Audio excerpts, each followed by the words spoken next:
జై శ్రీమన్నారాయణ. అడియన్ రామానుజదాసన్. ఈరోజు మనం వైకుంఠ ఏకాదశి యొక్క విశిష్టత మాట్లాడుకుందాం. అన్ని ఏకాదశులలో వైకుంఠ ఏకాదశి ఎందుకు గొప్పది అంటే, ఏకాదశి అంటే మనకు ఇంద్రియ నిగ్రహం గురించి చెబుతుంది. వైకుంఠం అంటే భగవంతుడు నిరంతరం నివసించే ప్రదేశం. ఈ రెండు కలగలిపితేనే వైకుంఠ ఏకాదశిగా మారింది. ఈ వైకుంఠ ఏకాదశి రోజు కేవలం ఉపవాసం మాత్రమే కాదు, నిరంతర శరణాగతి భావంతో ఉండాలి.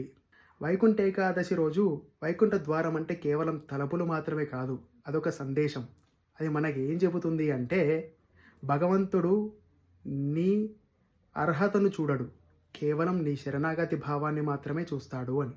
వైకుంఠ ద్వారం నుండి దర్శించుకోవడం అంటే అహంకారాన్ని వదిలిపెట్టి భగవంతుడిని శరణాగతితో చేరుకోవడం అని అర్థం.